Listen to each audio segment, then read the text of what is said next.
This podcast is part of the Gonna Geek Network. The opinion expressed may not represent other podcasts or affiliates of Gonna Geek. Check out more podcasts at GonnaGeek.com and get ready because geekiness starts in 3, 2, 1. You come across a podcast about critically loved movies and the three geeks that test them.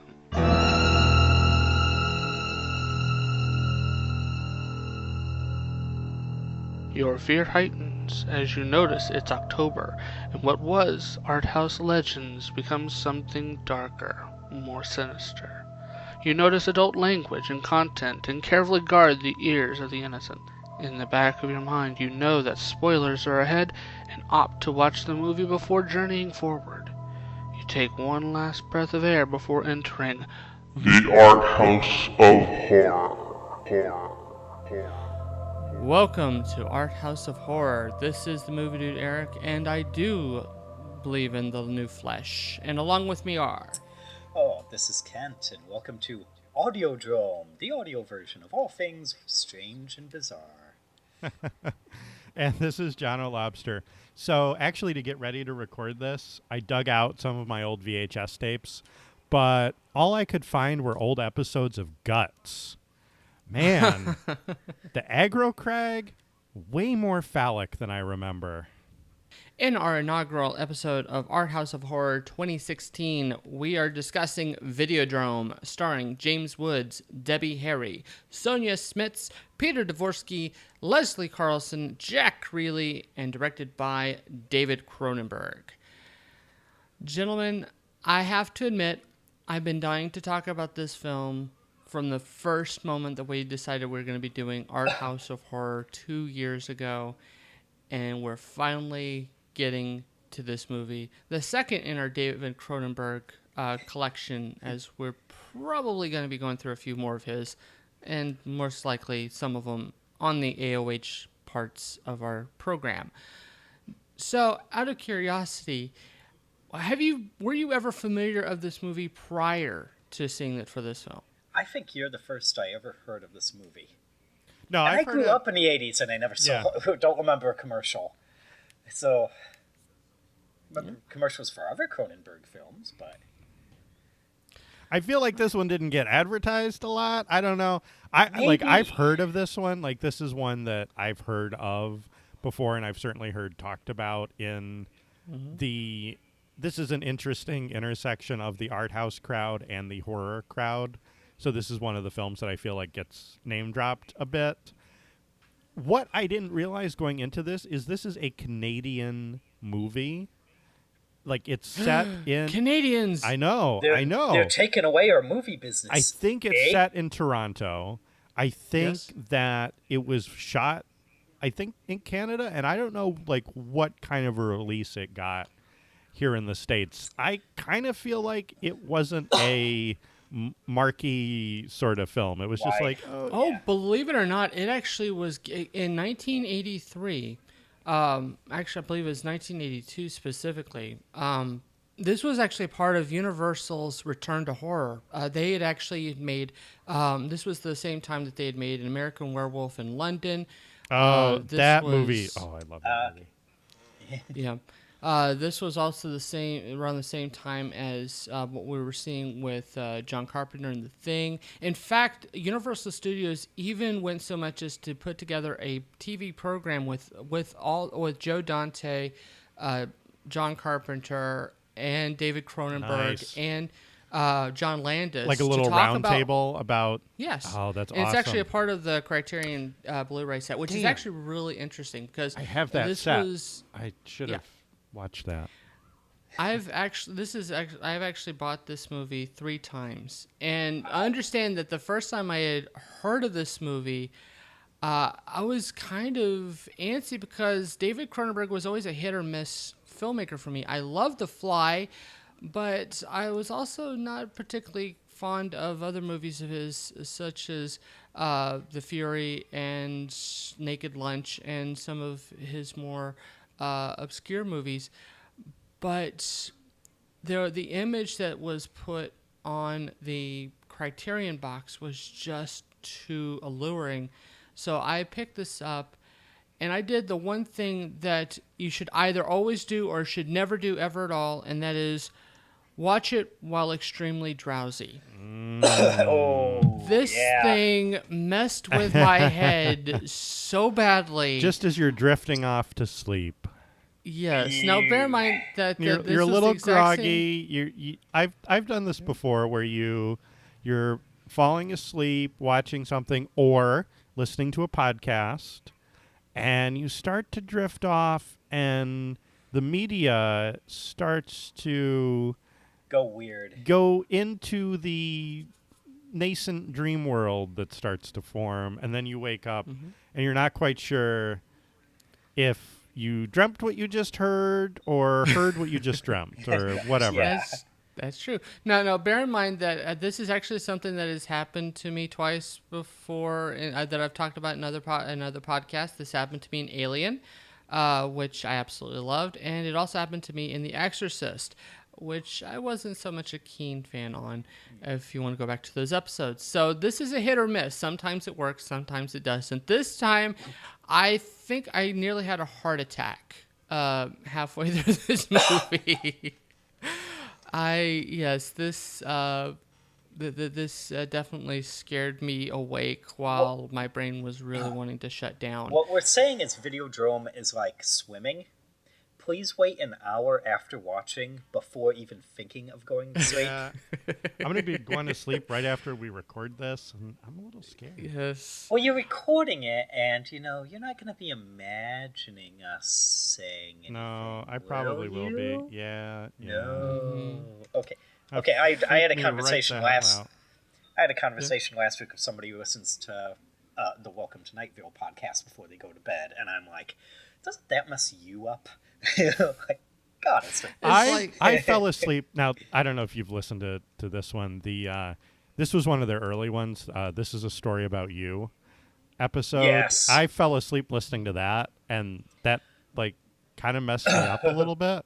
And then I'm like, I had to go back and listen to it awake. Yeah. Anyway, but we digress. So, this is Videodrome, not Audiodrome, as Kent pointed out. So yes. But I'm going to say this, though. After I had been completely woken up, I actually had to see this again. This is one of those rare Netflix disc rentals that I had to watch twice, just because the first time I felt like there was something that I was missing. And I actually, once I watched it completely cognizant, I caught on to something that I firmly believe in this movie, even though it's never outright stated. And I will definitely come into it when we talk more about the film itself. But I have a theory about the film, and it makes a lot of sense. The whole thing was the imagination. Yeah, that's what I'm kind of In fact, I imagine everything. I don't think I actually saw a movie. I imagine there's got to be a point in the movie. It's not that. All right, I'll go ahead and I'll say it right now if you want. Yeah, because I feel like we should know now, and then we can either take that or leave it. Yeah. All right, I'm going to say this. This is all Max Ren's dream. The entire film, start to finish. The entire film. Okay. If from the moment that the film starts with the quote unquote wake up call, from the video, he's actually just fallen asleep, and this is one nightmare that he's having. Now, the reason why I bring this up is if you'll notice throughout the film, and I've seen this film now probably 4 or 5 times, and each time I see it, it becomes more clear that this is what's really happening. Max Ren is, in fact, he is a part of this Civic TV thing, and as we go along, I'll explain where we start to see him go deeper, because it actually follows dream-like, kind of dream-like at patterns. what point is he incepted? Right? I mean, because he has to go. He has to go deeper. There's a dream within a dream within a dream. Yes. No? And especially, but you also have to understand, though, that this is also coming from a mind of a television, of a television enthusiast and producer, and someone who is deep within television. So his brain is looking at it from several different levels. He's looking at it from the business perspective, he's looking at it from the artistic perspective, and he's looking at it from as a viewer, as someone who is a fan of what he's seeing. So if you keep those things in mind, it actually does swing back and forth, in and out. And as he gets deeper and you start to see the nightmare element start to swing into the paranoia element that happens late in the film, it actually, it especially with nightmares that I've had, and a lot of them follow the same type of thing where it starts to get freaky, then it starts to make some sort of sense, and then as a means of kind of to self-perpetuate itself, it digs deeper into that scenario so that you are completely enraptured, so that you can't wake up, you can't escape from it, because you don't know where you are at that particular point. And Max Rinn's nightmare is what we get here, and it's actually a nightmare that it's really prevalent, especially in today. This is a movie that actually gets better with age. Yes. With the exception of the type of technology. If you were to swap out Betamax tapes with YouTube videos, yes, this would be... It fits perfectly. Didn't they do that? Wasn't there a movie that did a similar thing? Well, there are actually other movies. What's Wreck? Isn't Wreck kind of the same? No, Wreck is actually a zombie type movie. It's Quarantine is the American version of it. What? There's another. Well, I know VHS is a franchise too, right? Like there were VHS movies. but that's more of an anthology series. I think if you're looking for actually Cronenberg actually goes back to this several times over, but his most prominent would be Existence, which instead of it being videos is video games. Is the thing that he's looking at in that particular one. Another one that kind of deals with this is The Ring on Ringu. Also kind of. I was wondering. Because Ring is 7 days. Yeah. I mean, that's definitely obviously a Japanese take on it, but yes, Videodrome, and understand that this is all really coming from something that was deep within David Cronenberg's psyche, which was his time as a university student. He went to school around the same time that there was this guy named. I forgot the guy's name, but he had. Hold on a second, I'll get it right quick. But the guy that here it is, Marshall McLuhan. So, sorry, hold on. So, David Cronenberg went to college at the same time that there was a professor there named Marshall McLuhan who was kind of one of the pioneers of talking about media as, the kind of media is all things. And one of his big things of saying is that the medium is the message. That television isn't just providing information, it is the information. And if you look at what Videodrome is talking about here, this is very clearly, looking at this as, a definitive look at what he means by that. But yeah, this is a heavy, deep type of horror movie. This is like psychological horror, body horror, actual jump scare horror, philosophical. Yeah, horror. like existential horror in terms of like contemplating reality. Yeah. Like this works on a lot of different levels. The question for me is like you're not going to argue with, like I'm not going to argue that it doesn't work on a lot of levels. The question is for me, is it satisfying on any of those levels? And that's where I kind of struggled with this film. I struggled with like. I mean, I enjoyed it. I watched it. I mean, I enjoyed it as much as I guess you can, given the body horror and all of the stuff that goes on. I enjoyed that, and I enjoyed the creativity of it. But at a certain point, I was like, okay, so what? Like, I just kind of stopped caring about anybody in the movie after a certain point, because obviously when you lose the what's real and what's not, or like you said, if it's all a dream and that's what you're, meant to figure out, then so what are the stakes? Why do I care? The thing with horror, and the reason that psychological horror and existential horror and jump scare horror and slasher films, and the reason all of that works is you have to care that the protagonist makes it or somebody makes it at the end. So, well, actually, I'm going to disagree. You've got it, but you've got to have somebody to root for, or at least be the avatar of yourself, that you don't want bad things to happen to somebody at this movie. Somebody needs to kind of escape the killer, escape the disaster, escape whatever. Or else you're just kind of like watching Videodrome. You're just watching torture porn. It's not, there's no story, there's no plot. I mean, maybe that's kind of the commentary that the film is making. Perhaps, but I think I guess one thing I should kind of bring up about me personally is that I'm constantly looking for, when it comes to horror, there's the one thing that I would love to see actually happen, and it's one thing that is extremely difficult for any film dealing with horror to actually do, which is a horror film where no one dies.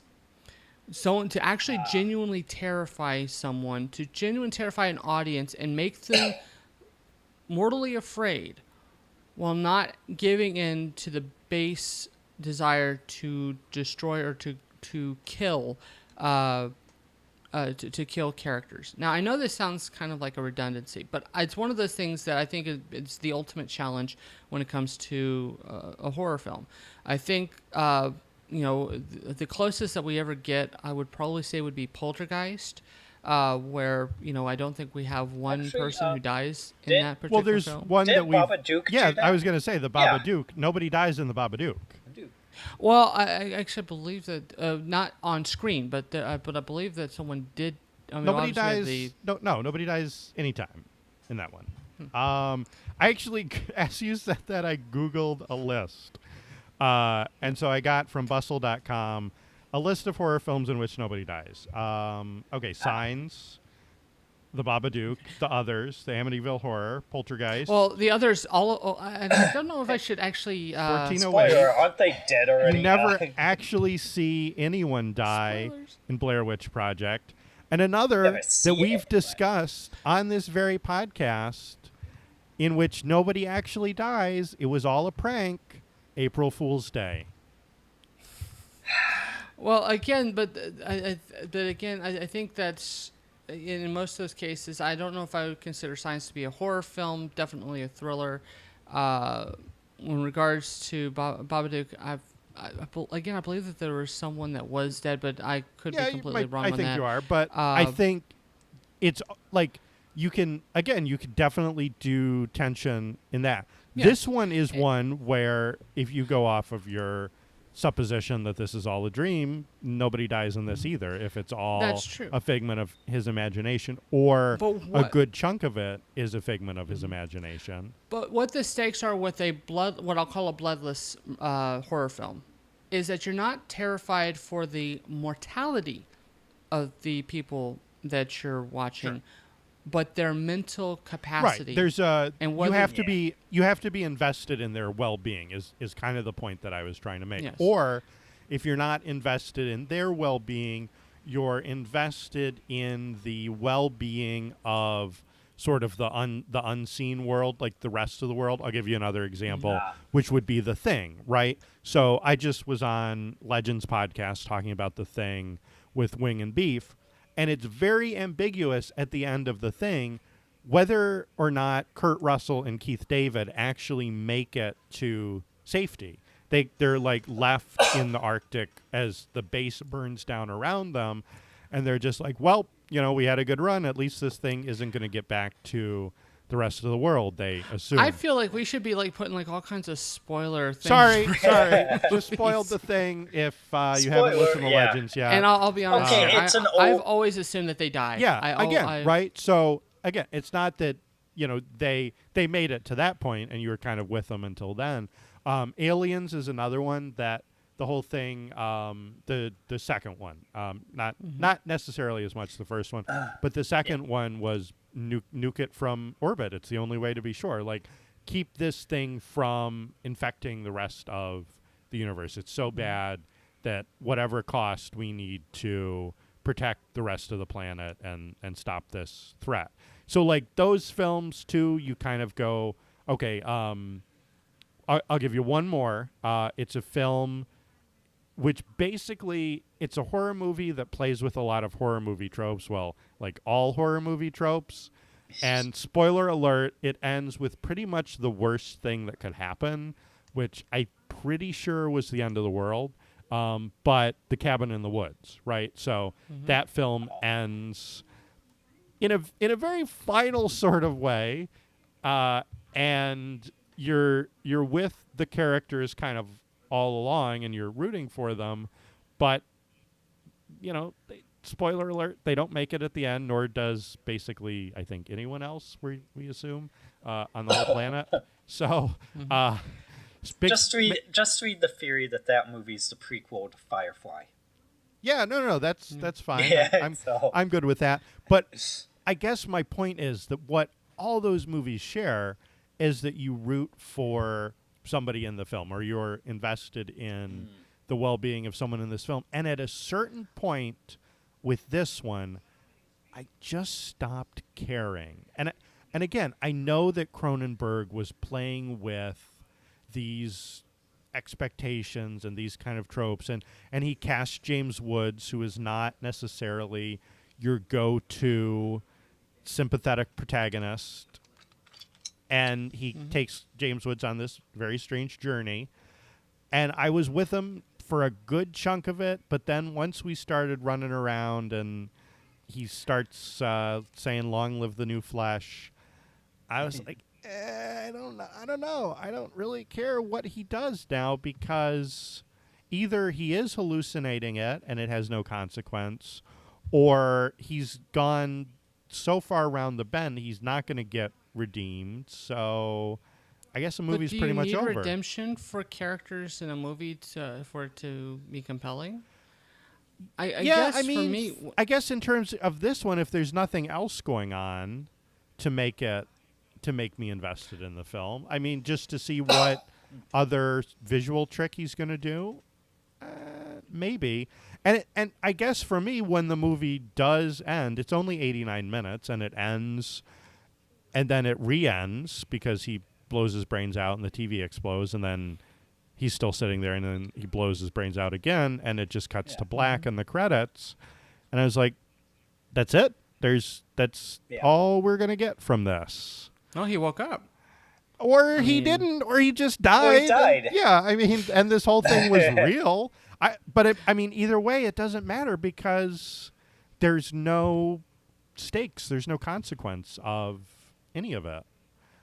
I felt like, right? I mean, even the character that you're supposed to kind of be concerned about when she goes to Pittsburgh, the girlfriend there, is maybe never even actually existed in the first place. So we shouldn't have been worried about her, that she's going to go look up Videodrome in Pittsburgh. Dr. Oblivion has been dead since before the movie even started. So not too worried about him. So it's really creative, and it's really well done in the tricks and twists that it gives us.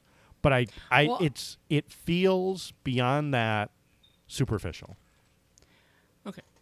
Ken, I want to give you a chance to jump in here and to kind of give your particular impressions as to the protagonists and the characters, and where you fall with these. The only problem I had with how we're following him is I'm not sure if we're following this as his tale, and if it's his story, how do we know the ending unless we're the viewer is some omnipotent force from the outside looking in, or is he telling the story, but with him possibly dying at the end, or if he wakes up at the end and goes, man, I really gotta tell somebody about this crazy dream I had.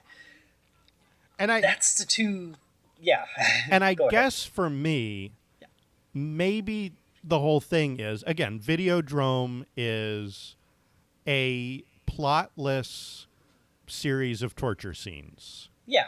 And well, Videodrome itself, the channel that so is being Videodrome, the movie, is a plotless series of torture scenes. Actually, no, there is a plot. There's plot, right? There's But a massive it's not plot. necessarily anything substantial. Really? It could be also, like you said, completely a dream. So it does. It's this whole paranoid conspiracy about secret signals and tests and genocide and all of this. And that's all well and good. We just don't know if any of that is real. And so it's kind of like watching Videodrome on the pirate signal.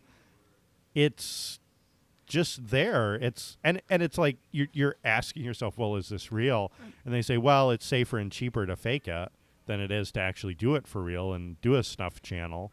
But you're watching this movie and you're thinking, okay, so did he really kill himself? Well, it's safer and cheaper not to. Well, this is opening like a whole bunch of questions I have regarding other movies that I'm just now kind of curious that considering your answer here, such as like The Usual Suspects, and we're not going to go into spoilers with that because I strongly want to talk about that movie at some point. Mean, I'm not trying to hold this rule up for every movie. I'm just saying that in my experience watching Videodrome, this was kind of how I was just feeling about this movie. I don't necessarily think that this is a movie that you can judge by typical conventional critiques of plot and theme and character development and all of that. I think that this is wholly more existential, and it's dealing with issues at a whole nother level than, right? Like we could talk about the book To Kill a Mockingbird, or we could talk about some form of existential philosophy by, I don't know, Kant or something. And our discussions of those two books, while both I think are probably well regarded, are going to be vastly different because it's apples and oranges. I don't think that you can compare this film to I don't know, Dead Zone or something like that. I feel like this is. I think that was intentional. Yeah. I just think that this film is not interested in conventional critique. I don't think Cronenberg would say, okay, here's what I want critics to talk about in terms of this and that. I honestly think that he was throwing a middle finger at everybody. I was going to say that, but I think the best thing that I can say about this movie is Videodrome, the pirate channel, is basically he's telling you what Videodrome the movie is. I strongly disagree. Okay. Again, I think that he's using a criticism. He's using his own film to criticize. Well, to criticize what entertainment is. He's not really. Yeah, he's going full meta and saying that movies and television are entertainment, but really what you want is to just watch suffering and death. So let me give you a movie about suffering and death and call it entertainment. But that's all. But that's completely wrong, because again, the thing is that you're and I think this is one of the brilliant things about what Videodrome is trying to do, is that he's not setting Max Wren as our surrogate. We're not supposed to be completely on board with this guy. This is a guy that is a dick. This is a guy that who enjoys sadomasochism and relishes in it, and is wanting to make this available to not just people who would pay for this, but to put it on airwaves. He's going to put. He has a local access channel that he is wanting to get this on the air where anybody can see it, with no restriction whatsoever. Are you going to tell me that anybody is going to say, "Yeah, that's the guy I want to win in the end"? And this is something that's called out specifically in the film. As a side note, is this a cable channel or broadcast channel? No, broadcast. Yeah, I think it's how is he broadcasting Channel 83. this? No, okay, well, actually, this is actually, believe it or not, this is actually based on something in reality, because City TV in Canada, which is now a very popular. It's not the FCC. channel. Yeah, This is that's Canada, that's what I so- was trying to figure out. I think Yeah. the other thing is that during this period, you could there were times that cable broadcasts were hacked. Right. There's the Max Headroom one. I Right, think yeah. that was HBO.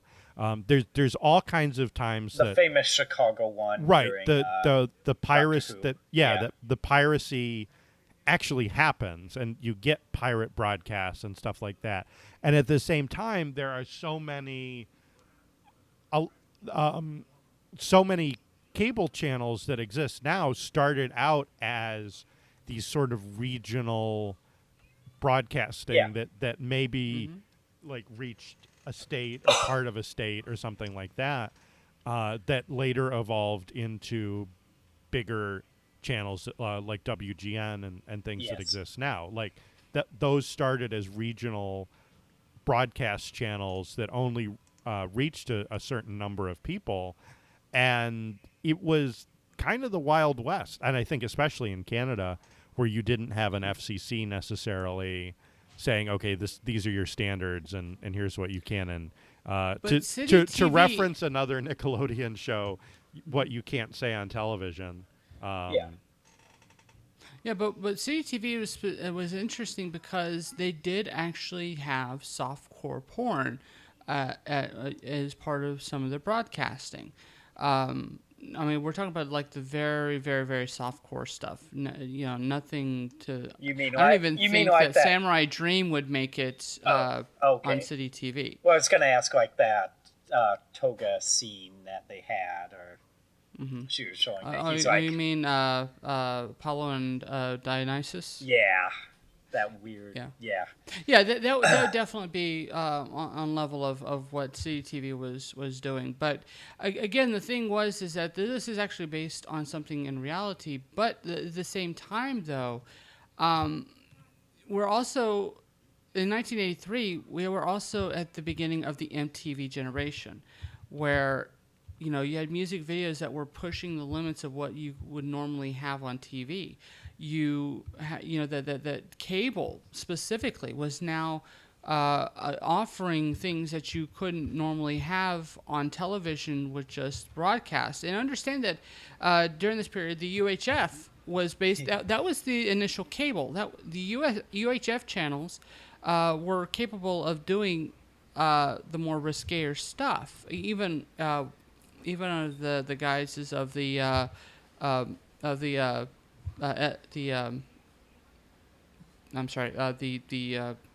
FCC. That's weird, because But- all we had here was UHF. I mean, hell, what did all Yankovic? I know Yeah, UHF that's- is a great. Yeah, that's a what I movie was that trying some to people- get at, was that there was a whole band beyond VHF that you could exploit and that was exploited. I mean, I grew up, again, I grew up in an area that cable hadn't reached by the early 90s, certainly by the period of this film. So we had the rabbit ears and stuff, where you had the thing on top of your roof. I had one friend that had a satellite dish in his backyard that looked like Same here. the thing on the forest yeah. moon of Endor. Like, it was enormous. That You can still see those around here. right. That Yeah. that he got a bunch of channels and stuff, and a lot of it was like we were close enough that he would get stuff from Canada that was were weird. Were any of those programs coming directly from hell?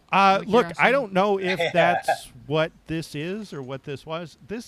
I give this film a lot of credit for never going into that kind of discussion. This is all, it's all framed as man-made horror, right?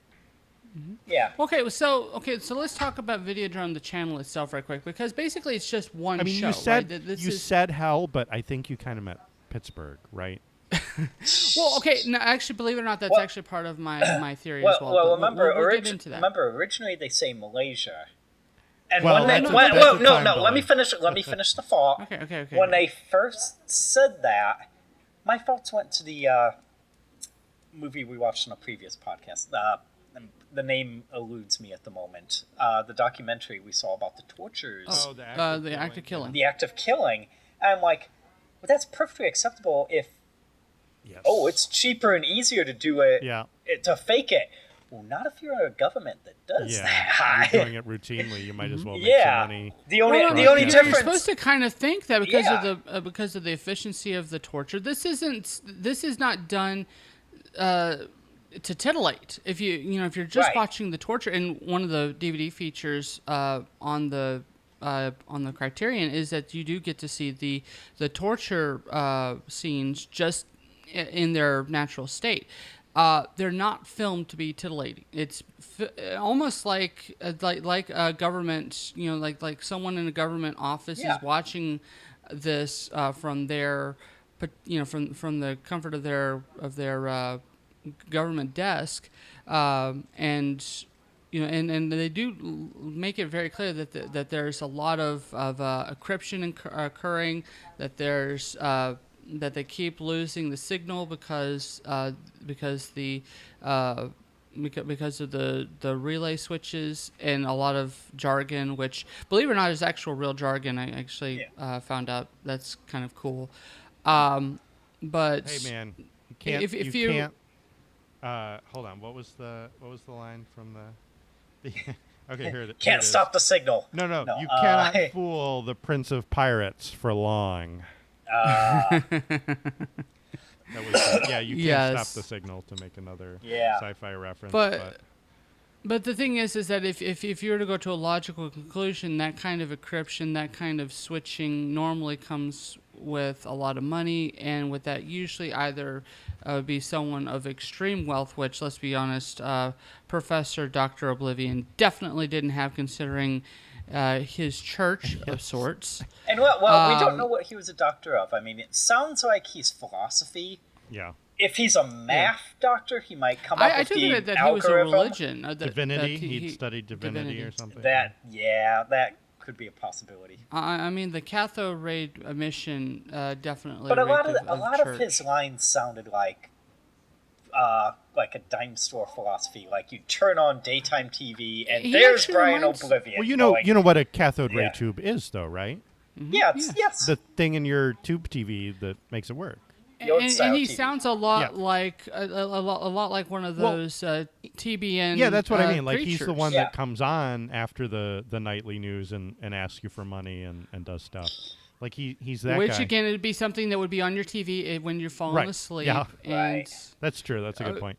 The other thing that... Okay, let's go back to the theory that Pittsburgh is hell.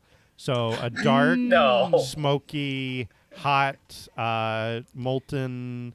smelly place. Yeah, okay. All filmed in Toronto and with no establishing shots showing us that this is Pittsburgh. Well, no, not even a bridge. That's not in. They're not in Pittsburgh. They're talking about going to Pittsburgh. I don't think they ever go to Pittsburgh.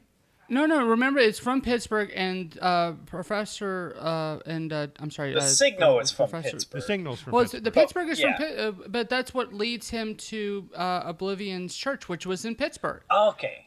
Is it? So, no, he goes to Pittsburgh. I didn't think. But we don't get any establishing shots. And at one particular point, he goes to Pittsburgh and back within what looks like just a couple of hours. When anyone who knows the distance between Toronto and they asked him if he had anything to declare, and he said, "Well, I've got this weird mark on my stomach. I don't know what's in there." But. Yeah. So but the thing is that this isn't a hop, skip, and a jump. But at the same time, the thing is that to me, it's what it's the kind of immediate jumping that anyone who's ever watched 24 would know about. Where you could probably do it if you didn't have all these reality things like traffic and customs and like other in a dream or something. Yeah. Yes. So or vivid hallucination, which my other theory. What do you consider a dream? Is a vivid no, hallucination? if you're awake and hallucinating, that's not exactly a dream. The thing is that for that to be the case, then they would have to establish that Videodrome had already taken effect by the beginning of the film. So that's just the thing. Maybe. I mean, the thing is that the dream really does start at the beginning of the film, and that what we're seeing is that it starts off kind of genteel. It has some extremisms. The whole with some of the porn elements. Goes into kind of a sex dream, and then it turns into a nightmare after the sex dream. I didn't even know this. Okay, so I was talking about growing up in Western New York and getting signals from Canada. Yeah. David Cronenberg grew up in Buffalo, or grew up near Buffalo. Oh, so he was in Canada. So he used to get signals from Buffalo. How freaky is that? My childhood repeats through David Cronenberg's. You see, just more reason you should It's you all should look at this a connected. little bit more broadly. It's But all connected. You are the chrono lobster. The lobster that moves through time. Be careful. Dr. because, O'Lobster. Dr. John Well, he does. O'Lobster. Oblivion does say that at the beginning. In the His future, pseudonym, our, in the future. our pseudonym, and it's like, Yes. dear God, he's predicting YouTube without predicting YouTube. No. And he's predicting he's hacker predicting handles. social and- networks. Yes. Yes. Yeah. There's a whole bunch of stuff in this film that works kind of neat through that lens, and that is why I do think it is kind of timeless. It's kind of the right between the digital and the analog, and it's neat how all of that intertwines into the flesh as well. And I think there's something to the TV being the lens of the mind's eye and things like that, because that makes a lot of sense, because sometimes when you picture things in your mind's eye, you're like picturing it on a TV screen, or you're picturing things that you saw on a TV screen in your mind's eye as though they actually happened. It's that's good stuff there. I like that. Yeah. All right. So another thing I want to kind of bring up, because we kind of been dancing around this a little bit when we talk about Videodrome, when our main protagonist is trying to find out more about this channel. Yeah, it's creepy. We can say it's creepy James Woods. We can say creepy James Woods. Oh, I think that this was amazing casting, and considering that he really hadn't done much prior to this. In fact, I think this was even before Once Upon a Time in America, which would make his name. I think that would be his next film. Yeah, that was if I'm not correct. coming right up, but this was his first real thing, and quite honestly, knowing that specifically just adds an element to it, because James was just, I'm drawn to what he's going to do. I don't like the character, but I can definitely feel his uneasiness. I can definitely feel the fact that he's going through something traumatic psychologically and possibly physically, especially when we get later into the film, which again goes back to my dream element. But when he gets his one of his producers to look into it through, I love how they call it the through the subversive channels or something like that. This kind of like they like a social network or kind of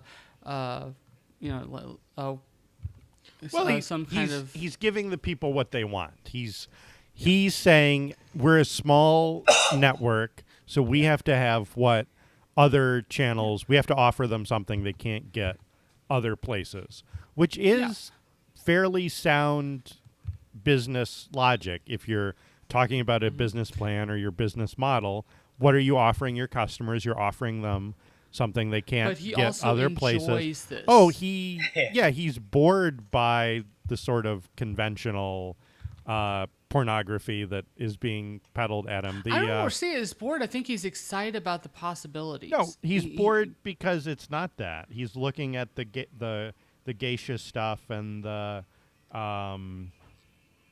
what was it? Apollo and Dionysus or something like that. The Greek god porn, and he's like, yeah, I'm kind of bored by this. Let's go back to that torture stuff that didn't have any plot, which honestly kind of does predict where pornography goes because, I mean, pretty much there's now, no plot. Most of the internet porn is, or whatever porn, there's no plot. It's sadomasochism and porn have been around basically. Not since even that. I mean, it used to be there was sort of and again, I'm here philosophizing on the good old days, but there was an overarching type of plot that explained why these people are now suddenly having sex with each other. Where now it's just, okay, here's a video of two people having sex with each other because you don't care. You fast forwarded through that stuff to get to this, so we're just going to give you this stuff. Unless it's a parody or it's just they're trying to do a comedic skit beforehand. Here's something else that's interesting. Because when we first meet Debbie Harry of Blondie fame, she's playing this talking head on the TV show, which she hits on and successfully gets a date from, considering that they're polar opposites in the debate. And yet, as it turns out almost right away, that she is into sadomasochism, that she's into it pretty hardcore. In fact, she shows how hardcore later on. It's kind of interesting how, that from the offset, from the first time you see her, you would assume that she's kind of prudish, that she is kind of vanilla, and yet, she's the one that's, having him pierce her ears with long needles and putting out cigarettes on her. I was more squeamish during that scene than I was later on when he had his new pouch. His new fanny pack, I guess. Yes. The ear piercing thing, I was like, well, she probably already has her ears pierced, so that's not. I was like, okay, so that's just going through that normal ear piercing hole that she uses when she wears earrings. Well, it's because if you were to do anything more than that, the MPAA would just, even in Canada, their ratings would just X that. She burned herself with the cigarette. Yeah, but if you also notice with that is that it's done in a. It's done at a wide shot, so it doesn't focus on its. You don't see the sizzling flesh. They did the thing is that anything with piercing, anything, especially with it being associated with sex specifically, when she's putting out the cigarette, she's just showing that she's serious about the torture. It's like in a they're having gangster sex movie while she's doing this. It's like in a gangster movie when the guy's like, "I'll show you how tough I am. I'll put this out on my," or Bender in Breakfast Club or something like that. No, if you've ever seen this movie's not yet been rated, you know just how finicky rating systems are, and this would have probably been banned from playing in movie theaters if it would have been if they even remotely did anything more provocative than just piercing already pierced ears. But the way that it's not the act itself that gives it the kind of masochism. It's the way that she responds to the violence of it, and the way that James Woods actually plays it about the licking the needle. Definitely showing that he's kind of new at this, but at the same time that he's dug into it. He's not.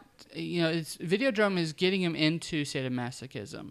And that also plays to what the film is talking about is that without Videodrome, Videodrome is bringing out something primal, right? That this is something that only sick individuals or people that are desperate would come to and would see as a way of life, and that people that if he is of the same type of people who watch his show, they too will fall to this trap of Videodrome, right? As the conspiratorial cabal, as we get later on, will bring it up. Which kind of brings up one of the theories I had. What the heck did Nikki see on that tape? Because if they're not seeing the same thing, what did she see? Well, it's what your mind wants to see. Yes. Which makes me wonder what she... I had this thought while watching it. It's the broadcast signal of Erised to steal from the mirror of Erised from Harry Potter. Except it's so... It brings out... except it brings it's out... It's a black mirror. Yeah. Oh, yes. The black mirror of Erised. Oh, my God. That's perfect. Black mirror. Nice. I gotta throw out some love there. Okay, yeah. So there's a whole discussion that we can kind of have about what is this film intending to mean, and I guess my take on it is that it's a commentary on entertainment. What is entertainment? What is entertaining? What do we want from our entertainment now? Actually, I'm going to go one step further. This isn't actually just about entertainment. This is actually about Western civilization. Because let's look at the three things that this film is tackling: media, politics, religion. Right? Because this is definitely something political. The whole point of this, if you were to go by the conspiracy theorists, that this is meant to weed out deplorables, to weed out deviants from the mold, and to remove them as a political bloc. Reverend O'Malley or Reverend Oblivion or Professor Oblivion definitely is of the religion of the cathode ray, that the television actually is a part of the religious connection of human individuals. Definitely of the obviously for Cronenberg, this definitely plays up his love of exaggerating normal things into something a lot more explosive, so to say. No pun intended, as for later on in the film,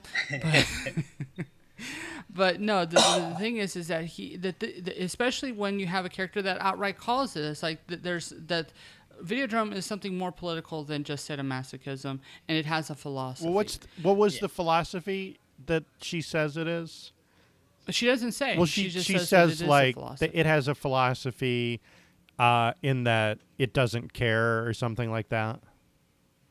No, it wasn't that. What she says is that that this is something deeper than deeper than just a television show, or it's deeper than. Yeah, she says it's political. Because as a philosophy, it's political. Yeah. And then she's warning him to not continue to. Yeah, but she says something like this. it doesn't care or something like that. Like it doesn't care about consequences or something. That was, I feel like that was the gist of it. Well, the thing that disturbs me is she says it's real, and he's like, really? No, he's like no way. Yeah. They can't do this for real. Nobody would be crazy enough to do this for real.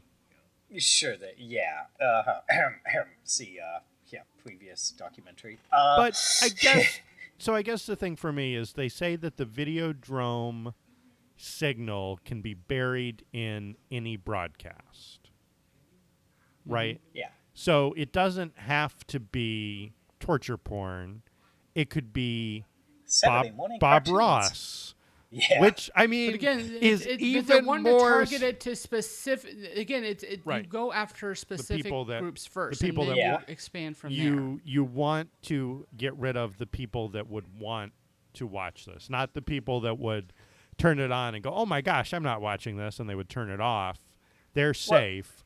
The people who are watching it and then getting their friends to watch it are the people that you want to get rid of. Well, it also makes me wonder if you tell somebody what it is before you watch it, if that influences. If you say, hey, look at this thing. It's the cutest thing you'll ever see, and you watch it and you're just uplifted because suddenly you think it's the cutest thing you've ever seen, and they're showing you pictures of kittens. Maybe it doesn't affect you, but if you say, watch this, it's super fucked up, and you watch the torture porn, and all of a sudden you're out to... Every time you watch Videodrome, they kill a kitten, and then you're like, no more. No. Videodrome. But no, the thing is that Videodrome, as the channel, it's meant to, and I think it's kind of interesting, again, if you watch just the Videodrome segment, that yes, it is basically torture and murder. Yeah. That's really what that is. But if you notice, there's a lot of nudity involved. Yes. That it's not specifically just women, although it's primarily women. We do actually have a man who is also tortured, and his testicles are shocked, according to what someone says is that they see on there. But they're usually in some sort of stage of undress. They don't ever say rape. As part of what they see on there, so but it is just degradation now. Yeah, degradation. It would be degradation if it was for an intended audience. Well, again, we don't exactly, especially at this particular point, we're not exactly sure if this is just something that was stumbled upon or if it was meant to be seen by others, and that it would only be important to the person being tortured if they knew that they were being seen. Otherwise, it's not degradation; it's just being tortured. So, again, I think that's something that Cronenberg is specifically wanting to ask his audience to really think about. And it's pretty sly how he does this, by kind of leaving things ambiguous and for you to kind of think about what it is that he's saying about all of these things that he's talking about. And I bet that if you were to ask Cronenberg if any of us had the right answer, I don't think that he would say that we're either all right or that we're all wrong. And because it really does that this is meant to be more of a to be more thought about than to be finalized, and to be a specific given answer to that. And I love movies that have that kind of openness to it, specifically, where you're not really certain as to everything that's happening, and. But at the same time, there's enough evidence here that you can kind of get the bulk of what is going on here, even if it's not implicitly told. So I do want to also kind of bring up, because it's kind of fascinating the where we've kind of gone with this, but out of curiosity, since this is dealing a lot with sexuality, and we're seeing a lot of women being tortured, and specifically the two of the three women in Max's life are tortured, right? Or that he hallucinates have been tortured, and both of them become a TV of all things, a flesh-covered TV yes. of all things. What is this saying about sex and perhaps, roles in sexuality in regards to sadomasochism? Well, are we getting into his psyche here? Because if it's a dream, that's one thing. If it's reality, that's something But do we bizarre. see him as being sexist? Do you see sexism as being a part of his personality? The fact that he has his secretary record him wake-up messages to play where she's his girl Friday or something like that, that's a little weird. Like, that's maybe a little bit beyond the normal employer-employee relation. I don't think it's that qualifies there. I think that qualifies as part of his over-reliance. He's the kind of guy that... Technology. I mean, he could have an alarm clock and said he has a video. And I think it's kind of funny also that it's brought up a couple of times. He doesn't even program his VCR to turn it on at the right times. It comes on at sporadic times during the night. as we find with Videodrome, at the beginning of the film. I mean, it's like midnight and it comes on. Oh, you mean when Videodrome comes on, or? No, when the recording, because the first lines in the movie are hers telling Max to wake up. Well, and that lends itself to you initially thinking he's hallucinating, because why is the TV talking to him? And then you realize that he does, like, his secretary does record him personalized messages every day to play in the VCR. Or I guess it's a Betamax player, but whatever. Betamax is, okay. So that makes you think it's hallucinatory to start with, but then they kind of explain it in the framework, which then tells you maybe more about his character in terms of, like you said, his reliance on technology, but also the kind of how he views his subordinates, and the fact that he treats what's his name, Harlan, like kind of a slave running around. Hey, whatever, Patron, Well, he didn't. No, he doesn't treat. Actually, he treats him with a lot of respect. He expects, especially because he is an employee, he does expect him to get him the stuff that he's paying him for. But I guess at the same time, when we're talking about this, let's also talk about the fact that, what does that make of his gun and the body vagina? Well, okay, so first off, and the rape that happens later on. He has no idea how to use the gun. He's somebody who has spent all of this time watching TV and watching probably action movies and things where people are using guns. We never see him watching action shooting movies, guns. so we don't Well, know. I mean, he runs a channel that shows softcore porn and hardcore violence. So, well, we have to go off of what we see. We can't just assume that. But he doesn't know how. My point is, Eric, he doesn't know how to use a gun. He imagines himself kind of this action hero, and he's going to get a gun to protect himself and protect his girl. And then he drops the magazine out of it first thing, and then scatters the bullets all over his counter because he has literally no idea what he's doing. That was kind of my point in bringing that up, is that the representation that he has from what he's seen on television, kind of normalizing this persona that he has, whether it's hypersexual or hyperviolent, he's not really that guy. I'll be honest here, I did have a flashback to our discussion on Zardos about the penis is bad, the gun is good. It's just hard to tell where one begins and the other ends when you stick it in your inside your abdomen. I almost expected that the bullets were going to come out of his penis after he inserted the gun in himself. I mean, did anybody else kind of have that suspicion? I didn't. I was part of me was freaked out by it, and again, this was the moment when my brain, the first time I saw it, just lost its shit. I lost it at this point. What the hey man, fuck am I watching here? You ever here? have an itch you can't scratch, and you just kind of wish you could get at it? No. And we got to talk about Rick Baker about this, because this is all Rick Baker. And we've talked about Rick Baker before. This was a good effect. Where have we talked about him? I know we've talked about him. The name is so familiar. And now, where did we talk about him? Okay. We talked about his specifically his makeup effects in regards to. Because he's good. Oh yeah, crap! Very good. now now my brain shut off. God, this is what happens when you spend too much time watching Videodrome. Yes. The actual logical part of your brain shuts off. Oh, well, let's be honest here. Star Wars. No, Max doesn't exactly You just mentioned American Werewolf in London, who Rick Baker won an Academy Award. Actually, the first Academy Award for Best Makeup for that film.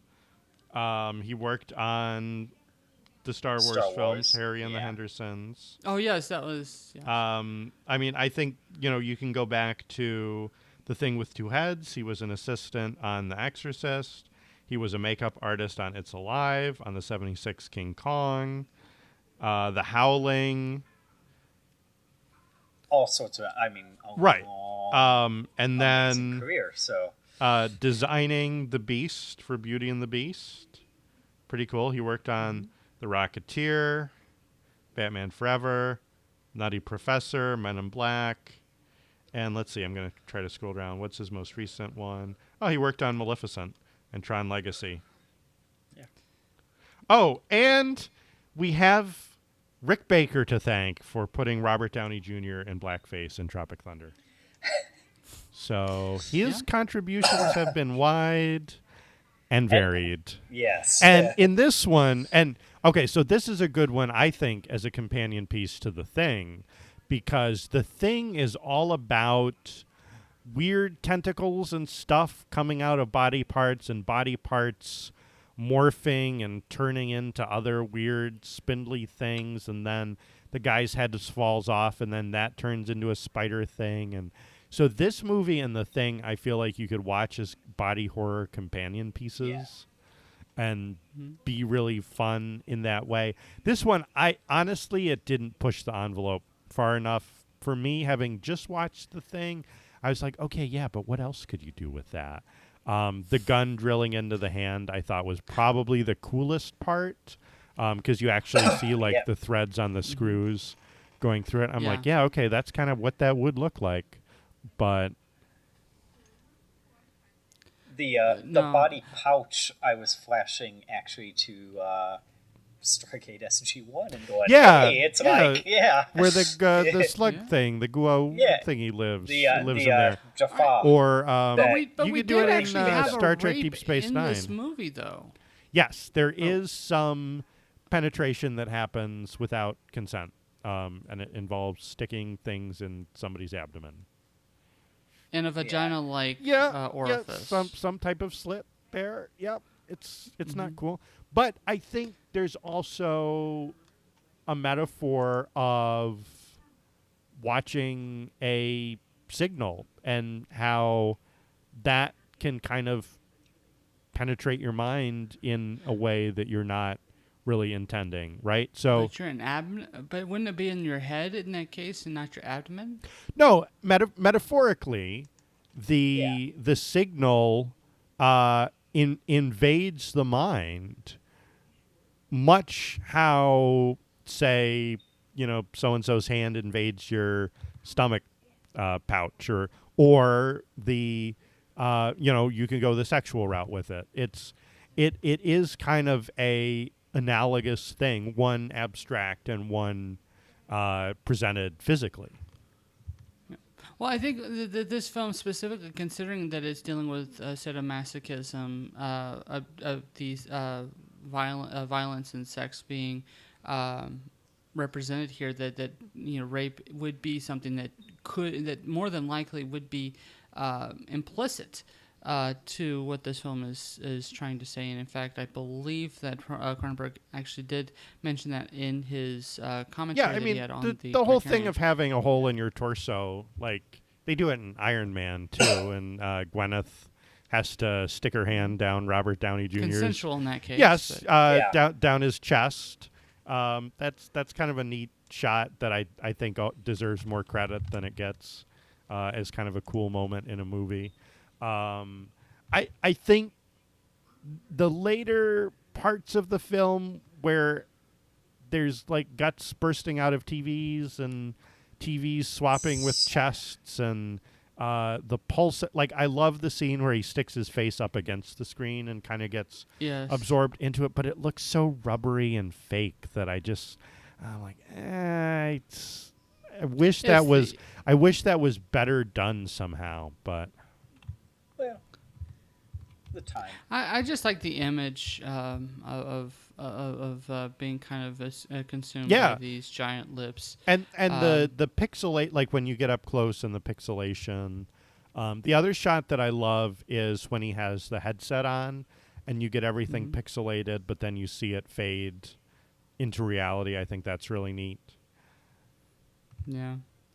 Although I did have a triangle head moment with that. Yeah, what's that a reference to? Is that Silent Hill, right? Yeah. The other thing that I was thinking is it's like a VR Tron type of headset, and at some point, are you on the grid? Are you in the Matrix? Where does the boundary kind of end? Maybe that's more of an existence type of thing. Mm-hmm.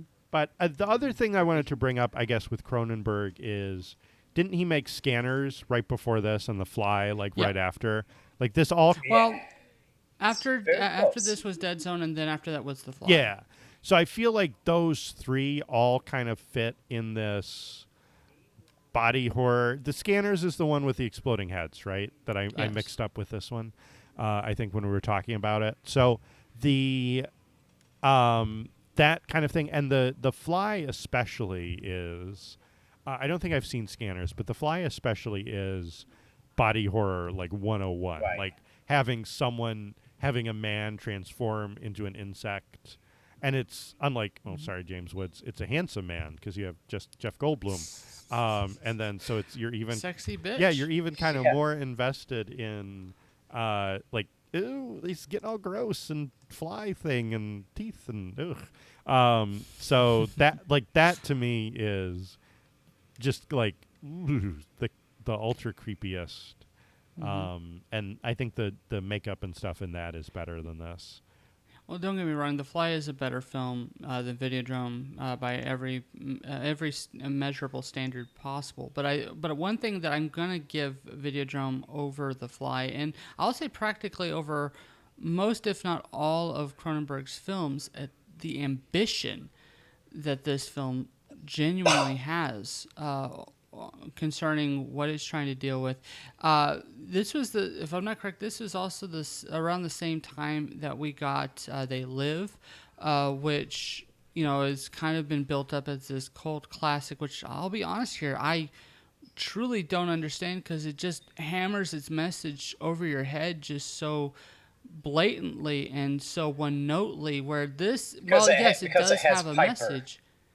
Because it has the famous Rowdy Piper. Well, it's not and just it's all out of gum. It's every, when you see all those messages in that movie, it's just so blatant and so just head smacking. Or here, you're getting obvious message, but it's done in this kind of eerie, kind of obscure way where you know kind of what they're going at, but at the same time it's also kind of criticizing what it's going for at the same time that you can kind of, it has multiple layers to that aspect where it just your brain just hurts from all the stuff that you're being bombarded with. And eventually you just want to blow out your brains because, that's actually what happens. I think that it doesn't know what to do with that ambition. I think you're right. I think this film has a lot of ambition, and it's dealing with a lot of big ideas and big thoughts. But I think ultimately it doesn't have anywhere to go with it, and then you have the character kill himself at the end twice, and just to kind of drive the point home. But I think that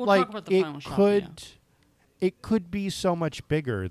If you're going to take the construct of the film seriously, that Videodrome is this thing that's going to be unleashed on the unsuspecting populace, then show it, do it.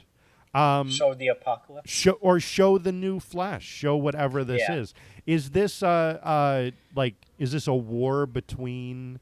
You have Videodrome on the one side, and then, Videodrome's a weapon. Videodrome's a weapon, weaponized TV. But the new flesh is what Videodrome created. It's like Frankenstein and Frankenstein's monster, right? Which one is scarier? Is it the monster or the person that created it? That's what Videodrome is. But what exactly is the new flesh? Well, we don't freaking know. It's just this thing. Oblivion says it's a tumor that gives you strange visions. And then it turns out to be something that, like the Thing, lets you mutate your body into weird tentacles and stuff. Oh, but Oblivion says that the TV basically is an extension of the eye. Yes. Which makes me wonder if the new flesh is what we see later on, the flesh-covered TV. You become the TV. Well, does Videodrome activate something in your brain that, like, steps up your evolution and turns you into the new flesh? And so now you can have your gun hand or whatever. Which actually sounds all very, even though it's not touched on supernaturally, all very Cthulhu-ish at the end of the day. It is. And don't get me wrong, there is definitely a Lovecraftian element to this film. But actually, believe it or not, the final shots of the film, if you really look at it from this being from a person's dream, this is the stuff that I really appreciate about it. All right, so again, the look final at it from shot the fact where that he shoots the TV and then it's his chest, and then it's something. He shoots. He shoots the TV, and then his chest has the bullet holes, and then the TV is his chest, or then something like that, right? Isn't there? Or then he blows out his brains, and they splatter out of the TV, and then he does it again.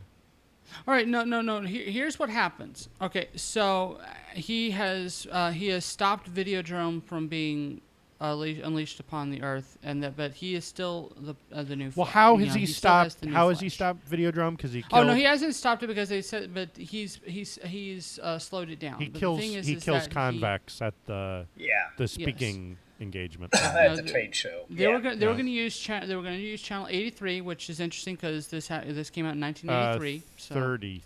33.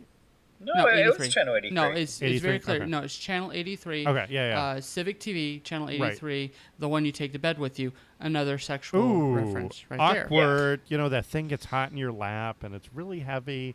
Your legs start to fall asleep. Well, no. If you look at the picture that's on the it's on his lap. It's on his crotch. The TV is straddling his nethers. Yes, for sure. He has plugged in the antenna. He's fiddled with the rabbit ears. Yeah. Phrasing. Also interesting, Civic is a palindrome, so kind of take that what you want with that. But anyway. Well, okay. Speaking of things backwards and forwards, I got really annoyed. You never saw anyone rewind anything. Yes. Would drive me nuts. Did you want them to rewind it? I don't want. Rewind. Be kind. I mean, come on. No one in this movie is kind. Therefore, this is like the Ring. You don't want if the next person to actually see it. If there had been one character who rewound something, I would have said that this film had a sympathetic character. Now, maybe he doesn't rewind to his secretary's notes. Could you imagine all the people's lives that would have been saved in the Ring if they didn't rewind that damn video?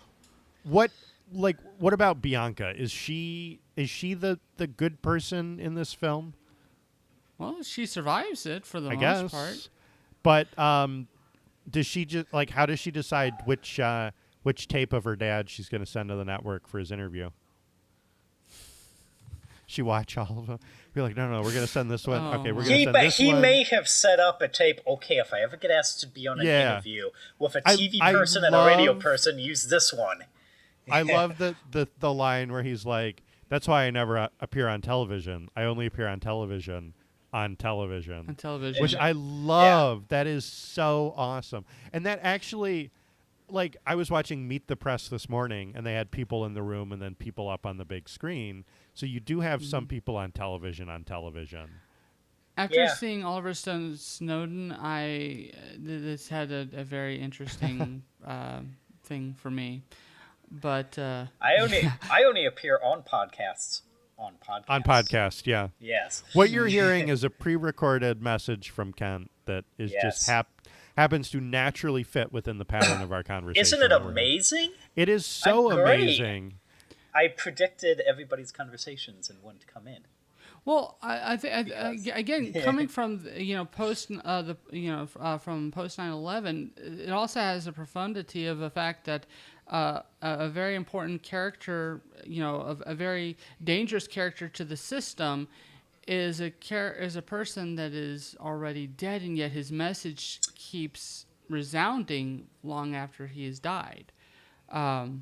So again, I think that this definitely is a little bit ahead of its time. At the at the same time, it's kind of referring to all those theories that Bin Laden was dead for years as he put out those videotapes. Actually, no. I mean, the guy that's been the guy whose videos have been circulated by most of the these Islamic terrorists are from a guy that died in 2012. Really? But all of his stuff is still being seen by would-be terrorists, and his stuff keeps being found at the scene, at the scenes of these individuals, the San Bernardino killers, the Orlando shooters, the Germany shooters. All of them have had association with the videos of this guy that's been dead for nearly 5 years now. So yeah, again, having that in mind, definitely. Again, you can't help but see just how forward-thinking this film is and how it sees social media and the pre-recorded, the pre-recorded,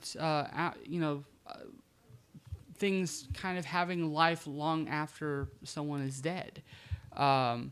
Which which film kind of has in that movies and the associations. Here we are. We're talking about movies on this podcast that have had explicit violence and have been influential throughout decades. And some of these individuals have already been dead. Within those same decades, and yet their movies and their art and their their voices, even documentaries, live long afterwards and are going to influence others, whether for artistic reasons or hopefully not more malicious reasons. But again, you can't help but think about these things as you're watching this particular film. There's a deep philosophical aspect to the film that puts it above just your standard horror film. We're going to be talking about Frankenstein later on this month, and Mary Shelley's work again has a gothic element, but you take the gothic horror element and it's a very philosophical and very thought-provoking story in its own right. And whether the film gets that through or not, we'll talk about when we get to that movie. But I think that's the beauty of great horror films, or great horror in total. Lovecraft, again, many of his protagonists survive their ordeals, but they do so at a very grave cost to their sanity or to their health. You're not going to get any argument from me that this doesn't touch on some of those existential horror themes.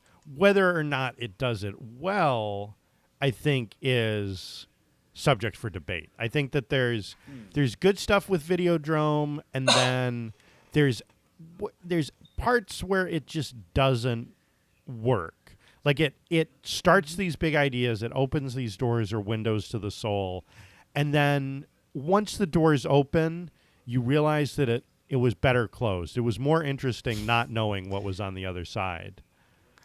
And that I'm going to disagree with, because the more I learn about this movie, the more I'm fascinated by where this is going. It doesn't end. There's not, the movie ends on mystery. We talked about the final shot. The final shot is him seeing his fate, the fate that his brain has associated for itself. Again, if we're to take either you take it at face value, which a tumor is telling him that he needs to shoot himself, and provides him the image that only he can see on the TV of him shooting himself, which sets him almost as dogmatic religiously to shoot himself, as almost religiously in that sense, ritualistically in that sense. Or you take it as that he's seeing this in the guise of a dream, where he has done horrific things in this dream, this thing that is going to stay with him long after he wakes up, and just wants it to end, and finally ends the dream through this so he switched off the remote control, right? He just picked up the remote and switched it off. Well, look at the first rendition of the suicide. It's him watching it on the TV. He's watching He's watching the image that the tumor says that he needs to do. I'm going to show you how to remove yourself from the old flesh so that you can take the new flesh. And it shows him committing suicide. And when he commits suicide, the TV explodes with all the gunk. Now we know for a fact that the gun shoots metaphorically cancer, as the film puts it. That when he shoots Corvex, he gets all these tumors and they explode in this really awesomely gory 80s deliciousness. Yeah, it's some good Wait, are you saying there. Are you saying the bullets were cancer? The bullets are Videodrome. He is spreading the new flesh. Because long flesh is cancer. Because I kind of saw it as you hit him and he was a cancer that exploded. Whoa, hold on. No, he's not a cancer. Hold on. He doesn't infect himself with Videodrome until he fires the cancer bullet into his brain. He lives on as the new flesh. He doesn't die. The end of the movie is not his death. It's his birth. Then in one sense, yes. In another sense, you have no idea. You're just death like of the old start of the new. This maybe or not. I don't think there is an answer. There is. Yeah, sure. It could be this thing, or it could be that other thing. The film doesn't really care one way or the other because that's not what it's about. Yeah. And that might be the case. I personally find this film fascinating in that sense, and I love the ambiguousness of the ending. I like actually having it be kind of, that sense of it could be one way or it could be another way, and you can make a case for both. It's funny because I'm thinking a lot about District 9 with this movie too, which is another awesome film about body horror and that kind of stuff. And I'm like thinking about how Neil Blomkamp just can't make Hollywood movies. He has to stick with like telling those weird little stories that he tells, and even that doesn't always work, like Chappie. So like there's something to be said for the film that is not really trying to be a film, although I think District 9 is like much better than Videodrome. And the irony is, are your objections to Videodrome or my objections to District 9? Hey, that's an interesting interesting question to raise. Yeah, I just don't think that this film is interested in answers. I don't think that it's trying to tell you one message or another. It's not trying to espouse one viewpoint or another, and I don't think it's really asking you to think about anything beyond the film itself. So are you saying that this film is art house bullshit? It makes a strong it's a rainy road.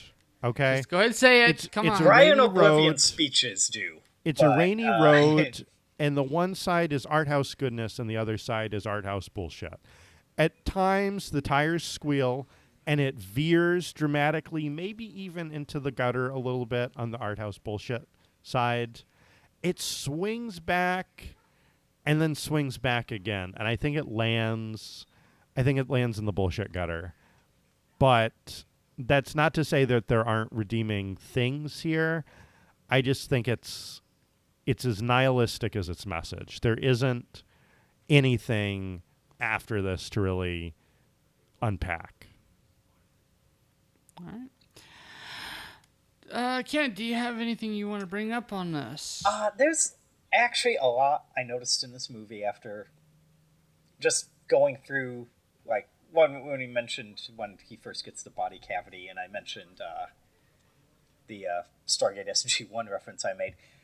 There were so many other things I was noticing during it. When his hand kind of fuses to the gun, or drills into himself so it becomes a gun, I'm looking at that, and I'm reminded of artwork I'd seen for Warhammer during the early 80s, 90s, that the artist was probably inspired by that. Well, fact, some of it. I almost swear I have a miniature. Well, that's the gun, the hand that's some holding of the gun. it is a little Geiger-esque. Like I feel Yes. like H.R. Geiger would have been a great person to have work on this movie and flesh those ideas out a little bit more. There's just a lot of artwork that I see later on in various role-playing games or other games that appear to be inspired by this. That take directly from the. I mean, there's for the Vampire the Masquerade role-playing game, there was a clan in there that did use flesh on everything. I mean, a flesh-covered TV would be something they would do, and I think that is referenced in one of the source books somewhere. And it's like, where would you get that idea? Right here, this movie. And I'm also noticing this movie comes out a year before Neuromancer comes out as a novel, which is basically the start of the cyberpunk movement. And that's really where you have, hey, let's put this thing into ourselves that lets us communicate directly with the machine or download video straight into us. And it's just kind of odd that happens right at the same moment where you have two different theories about how this would be. And I'm just kind of wondering if this movie had come out after that book, would he have a VCR inside him instead of just a pouch where a videotape gets shoved in?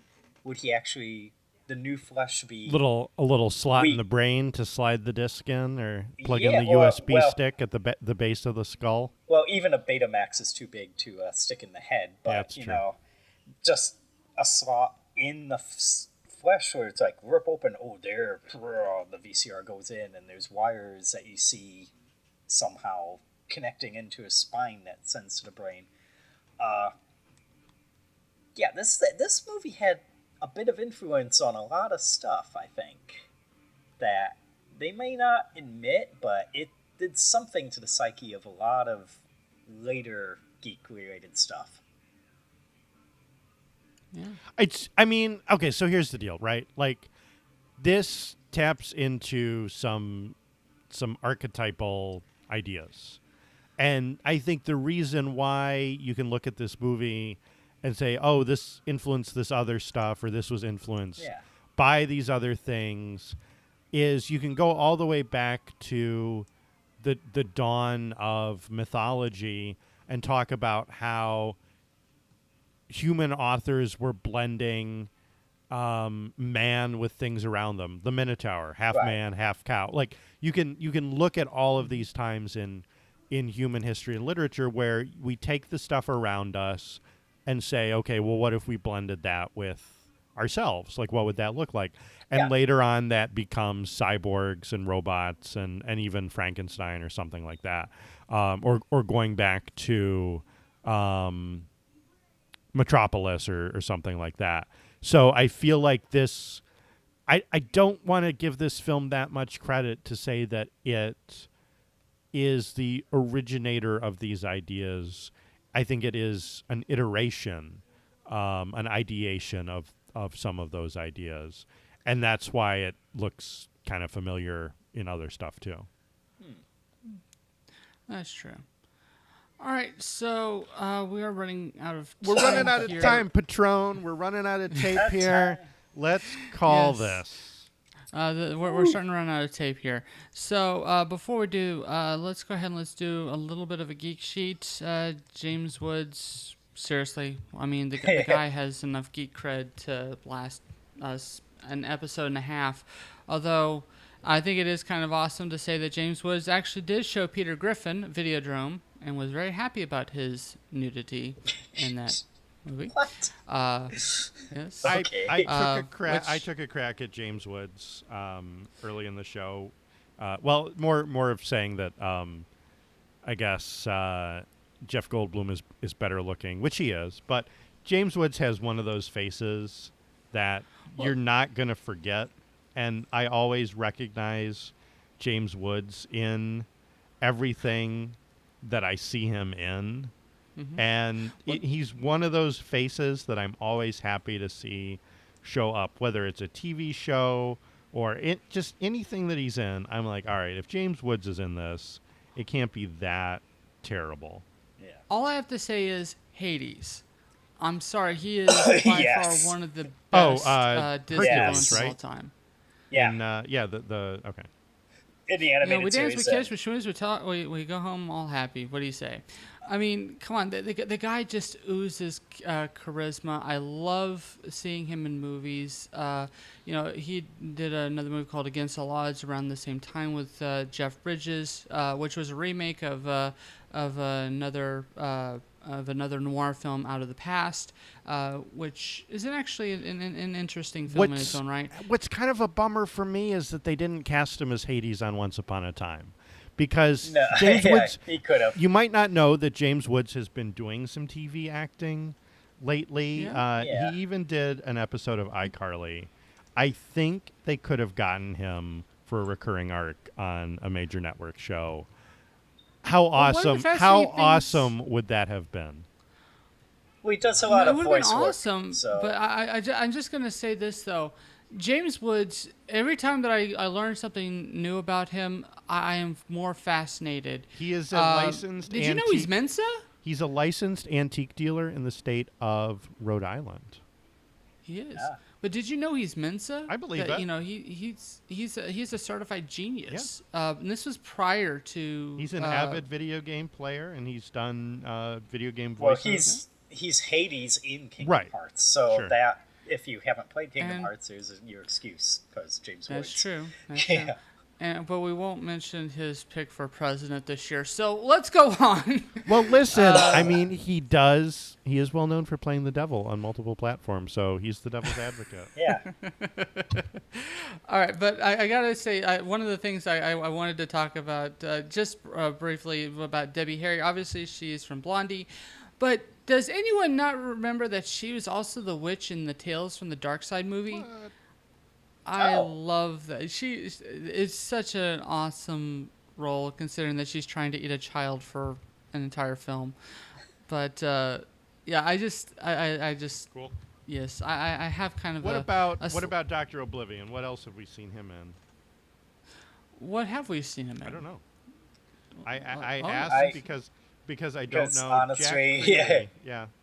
I got. Well, actually, believe it or not, he's actually been in a few movies here and there. I think the biggest one that I would love to talk about is Doctor Strangelove. Okay, yeah. I was figuring he had to have kind of a long career. Why else would you cast him in this?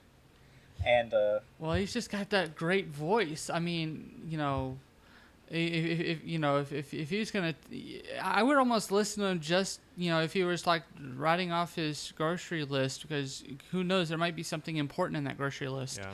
Yeah. But Police Academy 3, come on, man, here we go. It's another semi-geeky thing. The Japanese porn dealer at the beginning got elected to the Ontario provincial government. So he was a minister in the government. They're a little bit more free thinking in He only Canada. played a porn dealer. Yeah, he wasn't really a porn dealer, but he went to a government position. Yeah. So, hey, for those geeks of Canadian government. All right, you guys, I think we need to decide if we're going to renew this one or cancel it. All right, Kent, Lobster, do you agree with the critics and myself on Videodrome? Do you get a pass, a fail, or a maybe? Lobster. It would be, if this were not Arthouse of Horror, this would be a straight up flunk. So I have to, like I said, I did the metaphor of the twisty, slippery road and where this one ends up. But I have to give it more of the Arthouse of Horror benefit of the doubt. So it's a maybe. That earns it a maybe, because I think what this film does really, really well is tap into that existential, Jungian dread of the man and the machine, and the the influence, and I don't think of it as like a culture type of like, television is going to be the downfall of society and it's corrupting everybody. I don't think it's that. I think it's that any time we let entertainment supersede reality, anytime, and we're all guilty of it, whether you get wrapped up in a video game or a good book, or you get sucked into the storyline of a TV show or even a reality show, which those things aren't really real. Ask Will on Crimson Comet; he can tell you all about how those get made. I think anytime that you let the fiction become more important to you than reality, that kind of bends you cross the streams, and that kind of like bends your outlook on reality just a little bit. And I think that what this film does really well, and I'm sticking to my gun on the original interpretation that Videodrome, the movie, is Videodrome, the channel. It's about suffering and pain and not really that much else other than letting that stand as a commentary on why we watch films and television shows and read books and things about suffering and pain. Like, what do we get out of it? Well, you get a little of the Schadenfreude, you get a little of the thank God that's not me, and then you get a little, well, that was an interesting way to spend 89 minutes that I'm not going to get back. So, look, Videodrome for me is a maybe. I love Cronenberg. I love The Dead Zone, and I love a lot of other stuff that he's done. I'm not going to say that this was a straight-up misfire. It would be interesting to see what a revisitation of these themes would be. I know that there was a remake in the works for a little bit, so I'd be curious to see where can we go with this. Kent, where do we go with it? YouTube. No. Right, the democratization of the creator. Yeah. I am giving this movie. I was so close to just maybeing it, but I have talked myself into a pass based on one, its influence. Even if you think that maybe stuff was earlier than this really did condense stuff down to one point where I think a lot of later creators looked back, saw this, and decided, I like that. Let's do this. And this is a focal point, I think, that inspired a lot of later stuff. And let's face it, we just argued for about 2 hours over, partially, did this movie really happen? Was it all a dream? Was he hallucinating for a good chunk of it? Was it all real? And we could probably do it again. We could probably find 20 other people and have 20 other opinions about what the heck happened. And that's just a good movie making. So if you could just keep interpreting it, and it's like the Videodrome is the Videodrome of your mind. What did you think it was? That's what it was. Ooh. Which is kind of philosophically scary, which is the same reasons you may beat it, Lobster. I'm passing it. What? Well played. Okay. Well played, yes. Now, let's watch a videotape. Anyway.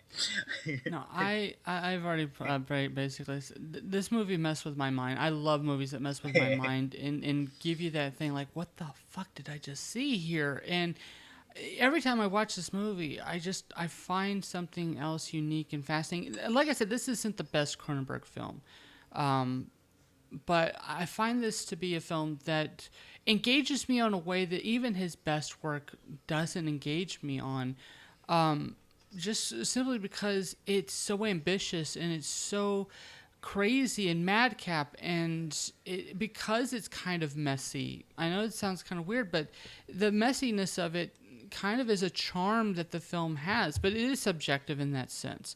Objectively speaking, I'm not going to disagree with a lot of what you say, Lobster, because this thing doesn't, there's things that it just doesn't do. But I don't think it was ever intended to. I think it was intending to be a criticism about media and especially consumption of the media more than it was about that we have violent media, because it's ultimately not about the media that's out there. It's our ingestion of it. It's how we take in that media. And that's exactly what he's criticizing.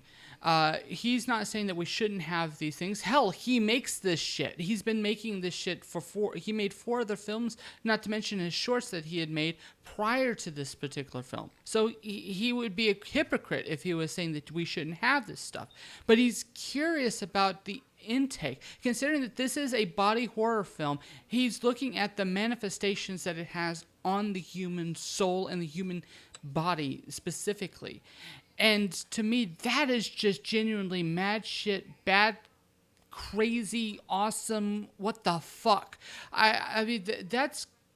If I were to actually put into words the feelings that I had watching this film for the first time, that's exactly the words that would have come straight from my brain holes.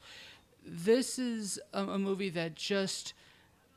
it just takes you on a ride, and it not just takes you on a ride, but it just drills you in the head over and over and over again, and it leaves you upside down, and you're trying to kind of figure everything out, but it's not done haphazardly. There's such meticulousness with every scene that you can go through and take a moment in the film, and you can look at other things early in the film that will support what he's trying to do. Whether or not you agree with it or if you think that it works, that's completely subjective. But he does support what he's doing with this particular film. And to me, that is something that I absolutely love. And one of the reasons why this movie touched on me in a way that other better films haven't. But like I said, yeah, this thing does have a lot of problems to it. But to me, what you get out of it vastly superior to the limitations that the film has, both on a visual level. And some of the visual effects don't work, but when it does work, holy shit, does it work. And again, if you're in that particular area where you're half asleep and half awake, it's gonna get you. There's a line, be careful, it bites. This movie bites. And I'm not talking about it meaning that it sucks. It will come out, reach out from the screen and shoot you, or it will or it'll inject something into your head that you didn't realize that you could. And I think it was Futurama that puts it best. You've seen it. Now you can't unsee it.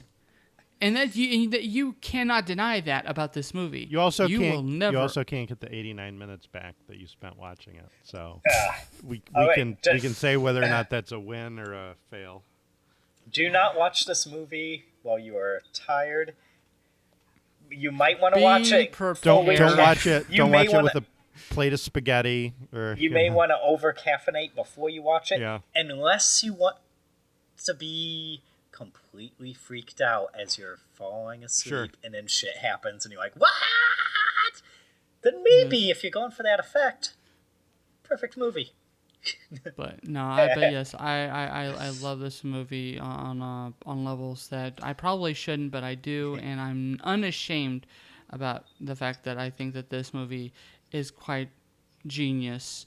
Maybe a little on the art house bullshit side, but again, it just hits those sweet spots for me. It really fiddles with your dials, huh?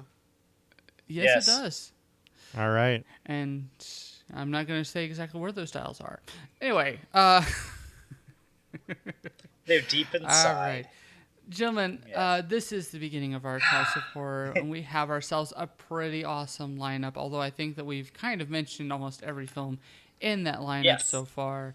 But next week, we have ourselves a special guest joining us for a little horror comedy? Foreign import.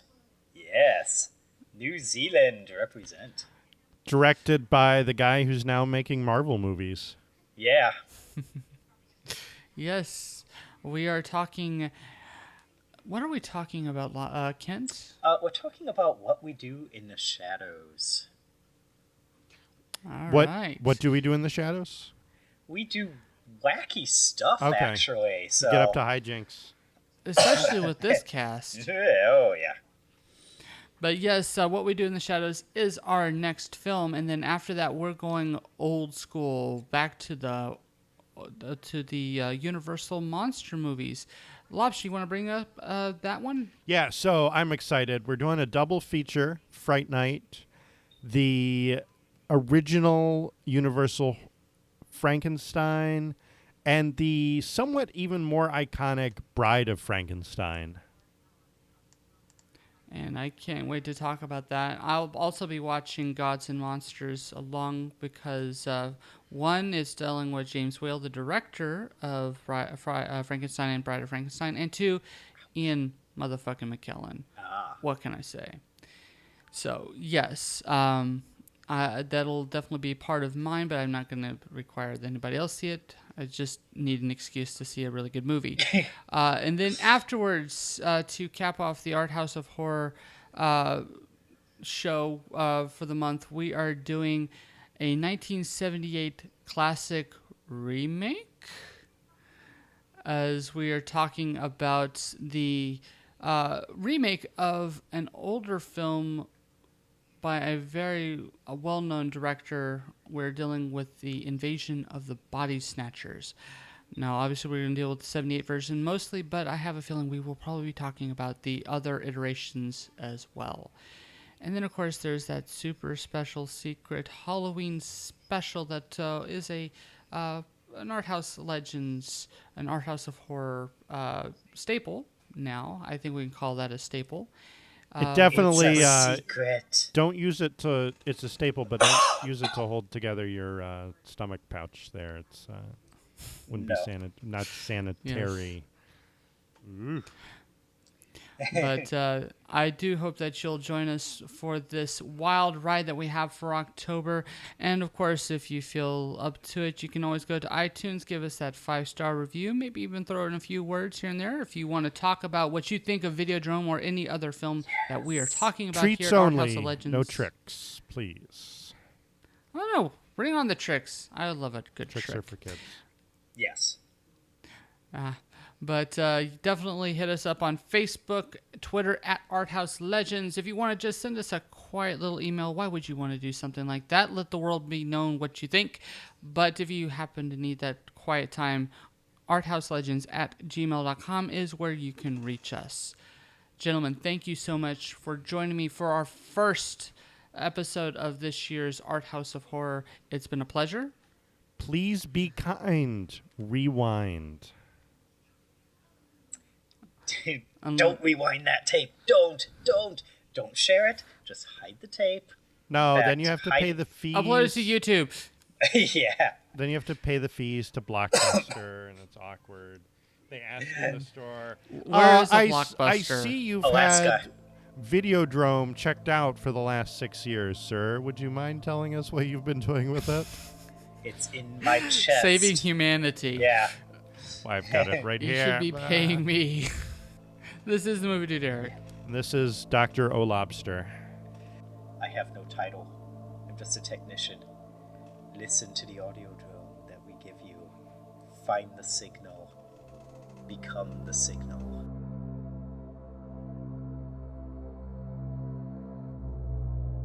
Please leave us a positive review on iTunes.